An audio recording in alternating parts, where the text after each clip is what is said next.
Oke, mari kita jujur. Siapa di sini yang pernah merasa seperti sedang bekerja keras, mencoba menabung, tapi rasanya jauh banget dari kata stabil? Tulis aku di komentar kalau itu kamu. Saya tahu perasaan itu. Dulu, tagihan kartu kredit saya ya, bahkan saat kuliah, membuat saya stres. Dan saya hanya bisa menatap teman-teman saya yang sepertinya sudah selesai dengan urusan finansial. Itu toksik banget. Miliarder kedengarannya seperti mitos kan? Tapi intinya bukan 1 miliar itu sendiri, tapi kebebasan yang dibawanya. Kebebasan waktu, kebebasan pilihan, dan percayalah, mencapai titik kebebasan itu bukan hanya tentang keberuntungan. Itu adalah roadmap yang jelas. Hari ini saya akan membedah 3 fase utama yang harus kita lewati untuk mencapai $1 miliar versi kita. Dari nol, utang yang menumpuk, sampai siap untuk ekspansi besar. Ini adalah peta yang saya harap saya miliki saat saya pertama kali mulai. Fase 1. Stabilitas dan pengamanan. Saat kita berusia 18 sampai 25, seringkali kita masih terbebani utang. Mungkin utang pendidikan, utang konsumtif, atau utang ke orang tua. Fase ini adalah tentang menambal semua kebocoran itu.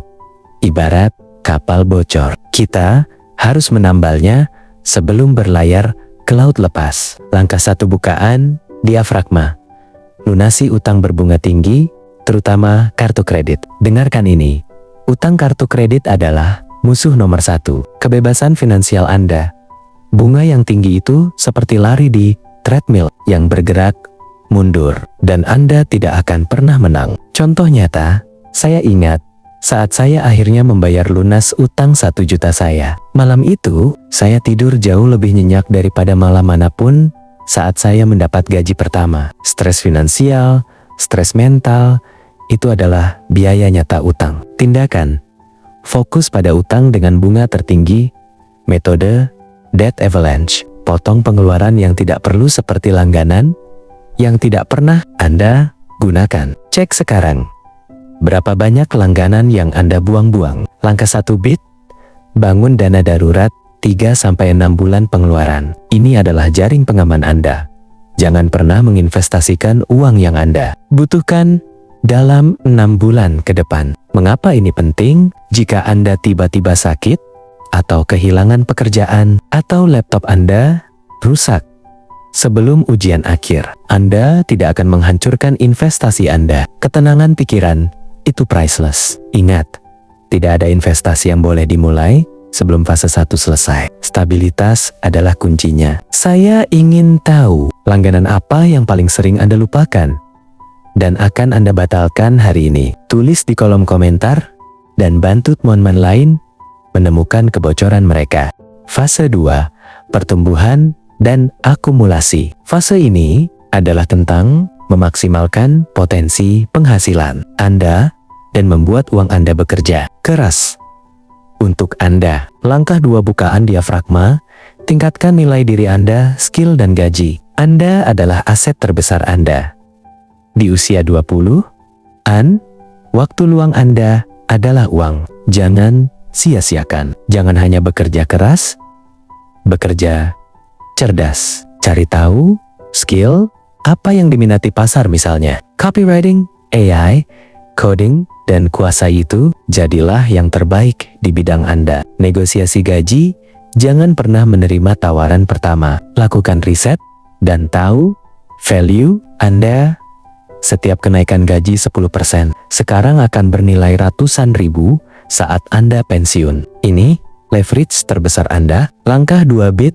Otomatiskan investasi agresif. Ini adalah rahasia para miliarder yang tidak mereka ceritakan. Compound interest, bunga majemuk. Analoginya, ini seperti bola salju kecil yang Anda gulirkan. Awalnya lambat, tapi seiring berjalannya waktu, ia menjadi raksasa yang tak terhentikan. Kekuatan eksponensial. Pilih alat reksadana indeks yang terdiversifikasi, ETF yang terpercaya. Fokus pada investasi yang menghasilkan rata-rata misalnya 8-10% per tahun. Otomatiskan, tetapkan persentase gaji Anda misalnya 15-20 untuk langsung masuk ke akun investasi. Sebelum Anda melihatnya, bayar diri Anda sendiri dulu. Saya tahu, rasanya menakutkan menginvestasikan uang yang susah payah kita dapatkan. Tapi ketahuilah ini, risiko terbesar bukanlah berinvestasi. Risiko terbesar adalah kehilangan peluang waktu. Anda berusia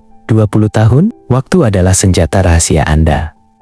Gunakan itu sebelum terlalu terlambat. Mari saling berbagi. Satu skill apa yang sedang Anda pelajari tahun ini untuk meningkatkan nilai diri dan gaji Anda? Tulis di bawah.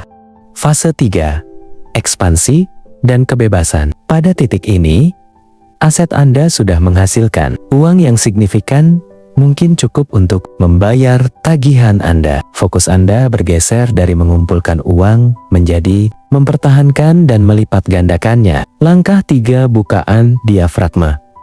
Diversifikasi aliran pendapatan pasif. Anda tidak ingin seluruh pendapatan Anda bergantung pada satu perusahaan atau satu jenis investasi. Kita ingin memiliki banyak sumber pendapatan pasif. Pikirkan properti sewaan, digital produk e-book, online course, atau dividen dari saham. Tujuannya, memiliki aliran uang yang masuk saat Anda tidur. Contoh, jika Anda pandai desain, jual template di Etsy, itu adalah investasi waktu sekali, dan uang masuk berkali-kali. Ini adalah definisi kebebasan. Langkah 3.